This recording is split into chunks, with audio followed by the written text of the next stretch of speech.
Olá, sejam todos muito bem-vindos e bem-vindas ao Conexão Educação. Eu sou o professor de História Tomás Caetano, tenho uma pele parda, possuo uma baixa estatura de 1,55 m, um cabelo preto curto e sem barba, e hoje estou vestindo uma calça jeans com uma camisa social de mangas compridas e sapato. Nós vamos trabalhar hoje com a aula sobre o imperialismo e a expansão capitalista do final do século XIX, dentro da competência 2, que exalta o compromisso de buscar analisar a formação de territórios e fronteiras em diferentes tempos e espaços, mediante a compreensão das relações de poder que determinam as territorialidades e o papel geopolítico dos Estados-nações, em conjunto com a habilidade 4 da competência anterior, que busca comparar e avaliar os processos de ocupação do espaço e a formação de territórios, demonstrando ao estudante que o imperialismo europeu e a sua expansão econômica podem ser entendidos como elementos precursores da Primeira Guerra Mundial, pois a corrida imperialista pode ser interpretada também como uma disputa sobre a hegemonia econômica em relação à concorrência por mercados consumidores. Bem, pessoal, se trata aqui de um processo histórico desafiador para compreendermos melhor a mentalidade presente nos países europeus lá no comecinho do século XX, já que esse assunto pode ser considerado como um dos elementos essenciais para uma interpretação mais coerente do contexto histórico que conduziu os países europeus para o banho de sangue, que foi a Primeira Guerra Mundial. Vamos entender um pouco melhor sobre o assunto? Então vem comigo! Bom, pessoal, antes de mais nada, ao falarmos sobre o imperialismo exercido pelas potências europeias ocidentais no final do século XIX, devemos levar em consideração as transformações econômicas e tecnológicas que foram vivenciadas por esses países, já que desenvolveram em seu plano interno um processo econômico chamado Segunda Revolução Industrial, no decorrer do século XIX, reconfigurando assim novas relações sociais e políticas entre as nações europeias. O avanço tecnológico resultante da Segunda Revolução Industrial evoluiu muito no final do século XIX, principalmente na indústria. Entre algumas inovações, teremos como exemplo os motores a combustão, a gasolina, teremos máquinas, o telefone, o óleo a diesel, etc. Nessa mesma época, a energia elétrica passou a ser utilizada como fonte energética nas indústrias e também nas casas. A indústria química também se destacou, produzindo derivados de petróleo, como a gasolina, o óleo, etc., além de fertilizantes, corantes e remédios. Com essas transformações tecnológicas, aumentou-se a capacidade da produção industrial, a economia crescia rapidamente. Em outras palavras, a Segunda Revolução Industrial determinou as bases que fundamentariam a ação imperialista do continente europeu, por meio da própria natureza expansionista que assumirá o capitalismo na segunda metade do século XIX. Pois, se levarmos em consideração as transformações econômicas geradas pela atuação desse capitalismo industrial, com novos métodos de produção colocados na agricultura, fica assim evidente o potencial agregador dessa nova realidade econômica, já que, com a utilização de máquinas e de fertilizantes químicos, ocasionou-se o aumento da produção de grãos. Essa transformação levou ao baixo preço dos produtos agrícolas e possibilitou, com isso, um grande aumento populacional. Pois uma população europeia, compreendida por aproximadamente 145 milhões de habitantes em 1750, aumentará para 265 milhões em 1850 e, em 1900, chegando ao impressionante número de 430 milhões de pessoas, determinando assim uma nova realidade a ser interpretada no século XIX, que lhe conferia um dom bastante peculiar ao ser comparado aos séculos anteriores. Então, pessoal, podemos dizer que a partir da segunda metade do século XIX, por meio do surgimento de novas tecnologias aplicadas à dinâmica da produção industrial, presenciaremos a atuação dos oligopólios, que podem ser entendidos aqui como um grupo de empresas que monopolizava o mercado a partir de um determinado produto ou alguma oferta de serviço. Alguns termos econômicos nos ajudam a esclarecer melhor essa perspectiva, como, por exemplo, o monopólio pode ser entendido em sua diferença ao oligopólio, como uma empresa que domina a oferta de um determinado produto ou serviço. Já o oligopólio seria entendido como um grupo de empresas que dominam o mercado de determinado produto ou serviço. E nós iremos ter, a partir da formação dos oligopólios no continente europeu, estratégias de organização e atuação mais planejada, como ficariam bem evidentes os conceitos como, por exemplo, o de cartel, que vai significar um acordo entre as empresas de um mesmo setor da economia que se juntam para dominar o mercado relativo aos seus produtos. Temos também, pessoal, o termo trust, que significa que são empresas que abrem mão de sua independência legal e se unem a outras para constituir uma única organização com propósitos financeiros. E o termo holding, que seria uma empresa criada para administrar outras empresas, através da posse da maioria de suas ações. Bem, a partir da atuação desses oligopólios, os países europeus cresceram em um ritmo muito acelerado e em um curtíssimo espaço de tempo, ocasionando reflexos negativos na economia, como veremos a seguir. Bom, podemos dizer que o processo produtivo das indústrias europeias foram as próprias responsáveis pelas dificuldades econômicas atravessadas, já que as mercadorias ficavam assim estocadas e, consequentemente, levando essas empresas a reduzir a sua produção, causando um enorme impacto social, pois milhares de trabalhadores iam de encontro ao desemprego.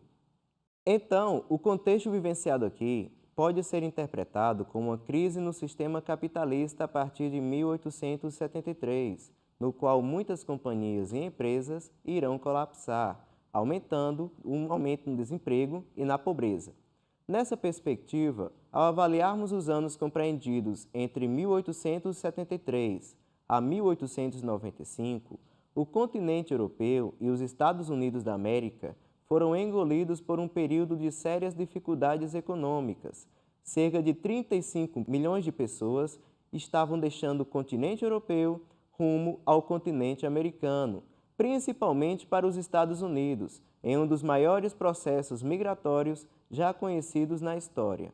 A partir da complexidade que o cenário apresentado desenhava, a solução encontrada pela alta burguesia europeia para resguardar o capital da sua empresa e amenizar os efeitos da crise econômica instalada era justamente a exportação de capital, ou seja, os oligopólios procuravam se proteger da crise investindo capital no exterior e escoando a sua produção excedente para novos mercados consumidores. Esse novo fenômeno da economia capitalista mundial recebeu o nome de imperialismo neocolonial, que entre seus aspectos específicos apresenta: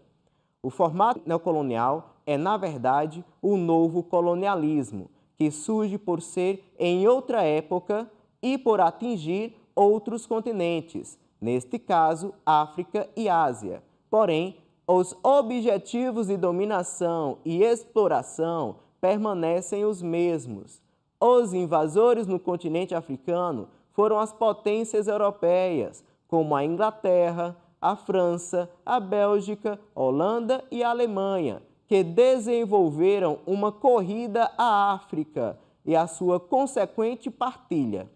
como se ela fosse entendida como um espólio. De forma massiva, eles ocuparam a maior parte do continente, criando muitas colônias.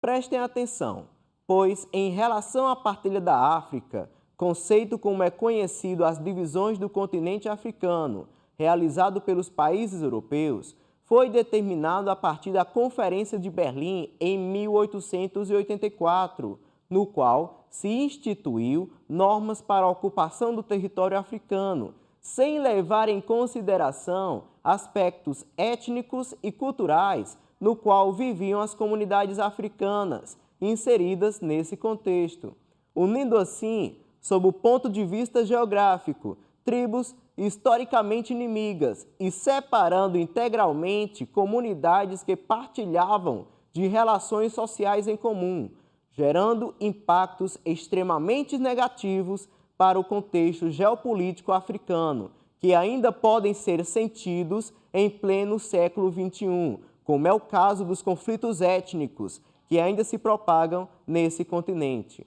Mas, professor, apenas o capitalismo justifica o expansionismo europeu no continente africano? Bem, pessoal, acredito que se analisarmos o expansionismo europeu apenas por meio de uma expansão capitalista, acredito que estaríamos reduzindo a nossa compreensão sobre a atuação do imperialismo, já que a partir da segunda metade do século XIX, teorias raciais vão tentar justificar uma leitura de superioridade europeia por meio do darwinismo social e da eugenia, determinando que o desenvolvimento econômico e tecnológico estariam, assim, vinculados aos aspectos étnicos dos grupos humanos da sociedade europeia.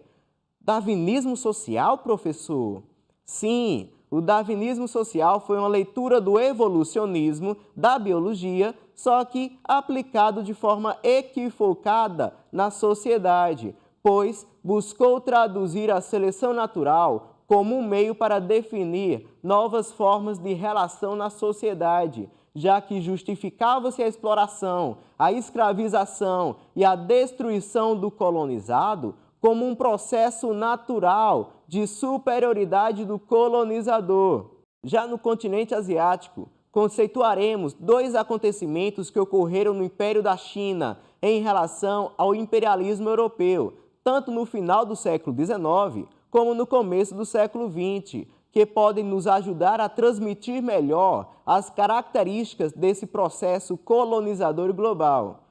Olha, pessoal, a China era vista pelos europeus como um império decadente, pois não estava totalmente integrada à lógica do capitalismo comercial, o que seria entendido como grande desperdício de seu potencial consumo. A partir dessa lógica, a Grã-Bretanha obrigará a China a abrir o seu mercado para a venda do ópio, produto no qual havia uma enorme aceitação no mercado chinês, determinando assim uma alta lucratividade para os ingleses. Em 1860, os britânicos triunfam sobre os chineses, consolidando a sua posição sobre o território chinês. A Revolta dos Boxers foi um movimento nacionalista e anti-imperialista na China, onde populares que lutavam artes marciais se rebelaram contra a cultura ocidental, exercidas pelas nações estrangeiras. Os exércitos das nações estrangeiras vão se unir e, assim, vão encerrar o conflito armado, reafirmando a soberania estrangeira sobre a China. Esses acontecimentos no século XIX vão marcar profundamente a história da China no século XX.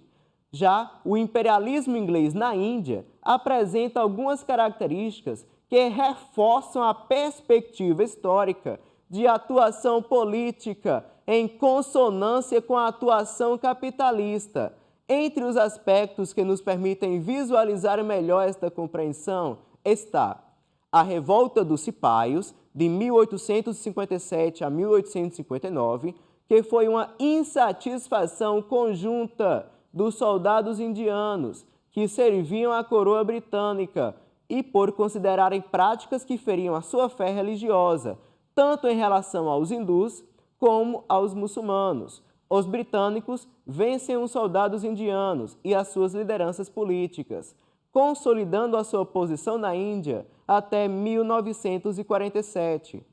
Pessoal, temos também a Grande Fome, que vai de 1876 a 1878, após uma intensa seca nos campos da Índia, que desregulou a produção no campo, e mesmo com a gravidade da situação, os ingleses mantinham seus estoques de arroz para sua posterior venda no mercado, expondo dessa forma a natureza de sua ação imperialista, ao reservar os alimentos para o mercado e não para a sobrevivência dos indianos. Estimam-se que tenham morrido cerca de 5,5 a 9,6 milhões de indianos por fome.